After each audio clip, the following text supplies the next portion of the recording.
رحنا أخدنا ماريا من عند المركبة علشان النهاردة نحتفل باليوم. نحتفل بإيه إيه؟ تعالوا بقى نشوف ونعرف. رايحين فين؟ في الشجرة. في الشجرة، برافو. عيد الشجرة. عيد الشجرة. بنعبد الشجرة أصلا. أيوة. يا جماعة النهاردة اسمه عيد الربيع. عيد الشجرة ربيع. ندندرو يعني، فاهم؟ تعالوا من الباب يا حبايبي، بطلوا بقى الشغل. احنا حجرين. يا جماعة بصوا ده معلش بس الدنيا بتنقط. يا جماعة بصوا ده البازار بروتومايا، يعني أول مايو 2023. مين بقى حاجات زي ما احنا شايفين في الميدان اللي موجود في الجزيرة هنا. عاملين بقى بازار بيبيعوا فيه ورد، مشغولات يدوية من الورد وحاجات ليها علاقة بالربيع، وجايبين كده زي باند صغير، فرقة كان بيرقصوا بس احنا ملحقناش بصراحة الرقص. فتعالوا بقى افرجكم على البازار كان عامل ازاي وبيبيعوا ايه بالظبط.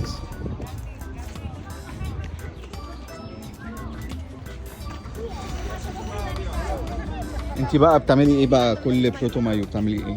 بشتري وردة. تشتري وردة؟ وزرع. تحطيها كده يعني في الفازاية يعني ولا ايه؟ قصدك ورد اسمها؟ ورد. برافو. ودي ست اهي حاطة قدامها الورد وقاعدة ايه بترسمه علشان يعني يطلع شبهه بالظبط. عامة رسمها حلو. اظن انا عرفت انا ممكن اشتغل ايه. انا بجد ممكن اجيب شوية الواح كده واقعد ارسم فيها وابيعها مع الناس دي، والله العظيم هكسب كويس. وده شغل الفنانين اللي موجودين هنا في الجزيرة وبيرسموا، يعني برضو بيعرضوا التابلوهات بتاعتهم علشان الناس تتفرج، واللي عايز يشتري منهم يشتري ويعلقها عندهم في البيت. وإليني جابت غزل بنات من الراجل اللي بيبيع غزل بنات. وبس. ده ايه ده بقى؟ معرفش، ده ابيض. يعني ايه ده ابيض؟ لونه ابيض. لونه ابيض. ايوه جايباه ليه؟ هدية عشانك. هدية ليا انا؟ أيوة للبيت يعني؟ للبيت ايوه.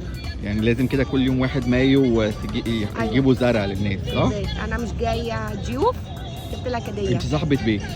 شكرا اوي. وتديتيني بقى بفلوسها اجيب اكل. لا انا جعان من هدية. الصبح ما فطرتش. هو انا مالي؟ ما عملتش حاجة في البيت عشان ناكل؟ لا ماما اكيد عملت. الحمد لله. وزي ما احنا شايفين الناس هنا كلها خارجة وبتقعد بقى في المطاعم وبتتجمع اليوم ده. ولما رحنا البيت كانت خالتي موجودة وماما، فأخدوا إليني بقى علشان يروحوا يلموا الورد من الجناين يعني، والموجود في الجبل.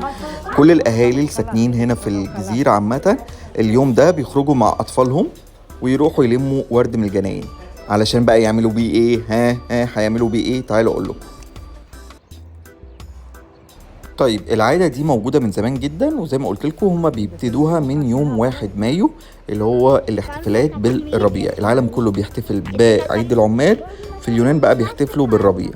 الفكرة كلها ان بيلموا الاطفال والاهالي ويروحوا يجمعوا الورد علشان يعملوا بيها زي الكورونا دي اللي هو ده، ويعلقوه على باب البيت او على البلكونة. بيجيبوا بتاع كده حديد زي خيوط حديد علشان يعملوها زي شاسيه للشجرة، وبيحطوا الفروع الخضراء الأول وبعد كده يبتدوا يزينوها بالورد. فخالتي اهي بتعمل قدام إليني وإليني بتقلدها، وماما باين قاعدة بتشرف عليهم. وده شوية الورد اللي جمعناه من الجناين، وبرضه هو الحمد لله ماما هتعمل حاجة. وبعد ما يخلصوا اللون الأخضر ده اللي هو الزرع الأخضر هيبتدوا بقى يركبوا الورد، بيبقى شكله حلو قوي. والفكرة ان إليني برضو قاعدة هي برضو تركب الورد بتاعها ومبسوطة. ودلوقتي اهو ده الطوق اللي إليني هتلبسه على راسها، قربت تخلصه. وده شكله بعد ما خلص، وماما بقى تحكي لنا على ذكرياتها مع عيد الربيع ده في مصر. بتحتفلوا بقى ازاي؟ بتروحوا فين؟ بص في جزء كبير قوي كنا في جنينة هافانا. فين جنينة هافانا دي؟ في وسط البلد جنينة هافانا. دي كانت في وسط قبل الأوبرا بشوية.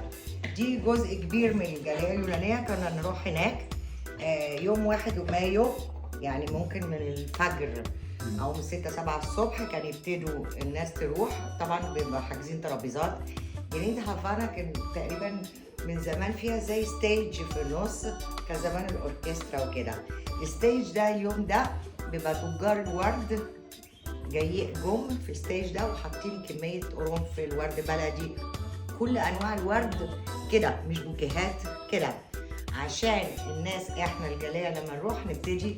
طبعا كان في كمان مصريين تبع الورد بنساعدهم ويساعدونا نعمل التاج بتاع 1 مايو اللي هو عباره عن ورد.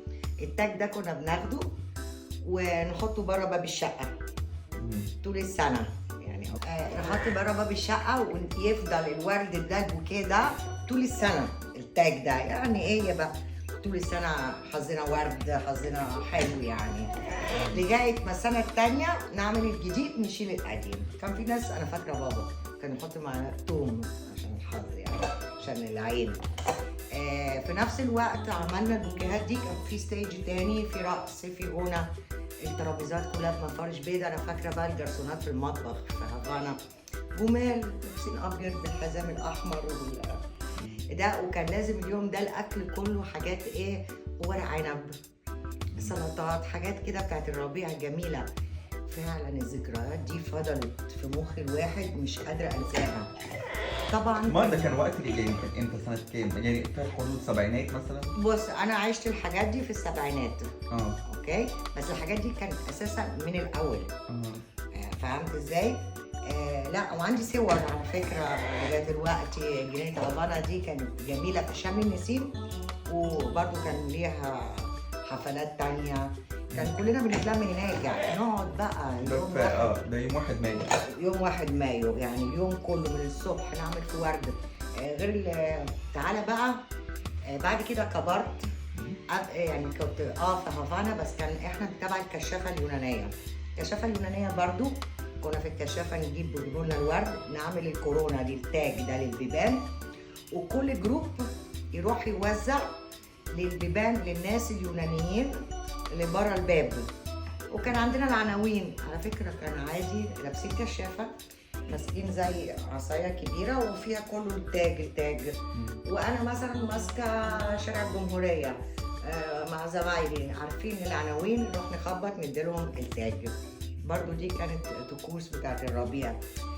بص حلوه قوي، حلوه قوي بجد. الحاجات دي حفرت في مخ الواحد، مهما تقول لي دلوقتي كويس واحنا الربيع في اليونان كده، لا بس حاجات زمان في مصر اللي احنا عشناها ما تتعوضش، فعلا ما تتعوضش. على فكره دي كده جزء، على فكره كل مصر 1 مايو كانت بتحتفل. انا فاكره في الشارع بتاعنا كان في ورانا سوق خضار. تعرفوا ان في مايو كان، شوف دلوقتي بنشوف مثلا الفلاحات العادي بيبيعوا بيض، بيبيعوا. تعرفوا اليوم ده زمان كل الاسبوع كان فلاحات بيبيعوا ورد، القرنفل. انا فاكره قوي القرنفل كان عادي بيع الورد في مصر، مش المحلات بس، كان انت بتنزل السوق تجيب خضار، واساسا في ناس فرشه ورد تشتري ورد. كان لا فظيع يعني، حلوه قوي قوي قوي. حاجات فضلت في مخ الواحد، حلوه قوي، نوستالجي فظيعه. ايام حلوه فعلا، ايام حلوه. متخيله حتى هنا في اليونان ما كانش هتبقى حلوه زي اللي انا عشتها في مصر. بابا انتوا بقى كنتوا بتحتفلوا ب1 مايو ازاي؟ زي 1 مايو و2 مايو و3 مايو؟ ايوه ما كنتش بتحتفلوا؟ لا مفيش حاجه. بابا كان من سكان مصر، ماما انت كنت من سكان ايجيبت. لا حبيبي، كل ايجيبت كانت كده. ما عشان ايجيبت. طب ما احنا كان في المصريين بيحتفلوا معانا عيد الورد يا جماعه. عيد الورد جيراننا كانوا يجوا معانا في هافانا. احنا ما عندناش في مصر غير عيد الكحك وعيد اللحمه حبيبي، ده حاجه وعيد ده الفسيخ. حاجه. احنا طب الفسيخ دي طقوس. أيام الفراعنة احنا كنا بصراحة. بنستنى بقى شم النسيم دي عشان اللي بيجيبوا فسيخ. كنا نحب الفسيخ قوي واحنا صغيرين. ده بقى فيديو الفسيخ. لا استنى. بابا طبعا كان ممنوع ندخل فسيخ في البيت. بابا يعني ممنوع فسيخ في البيت. طبعا الجيران كان بيجيبوا ينادونا، تعال احنا نجري ناكل فسيخ من وراه. طعمه جميل يعني. في لا كل حاجه الطقوس. الطقوس دي طقوس عاديه، غير عيد الاضحى، عيد الفطر، الكريسماس. دي اعياد. لا، في طقوس بتاعت اعياد تانية كانت جميله قوي.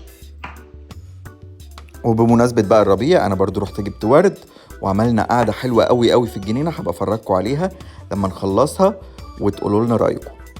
كل ربيع وانتوا طيبين وكويسين، يا رب الفيديو عجبكم. ما تنسوش تعملوا شير لو الفيديو عجبكم.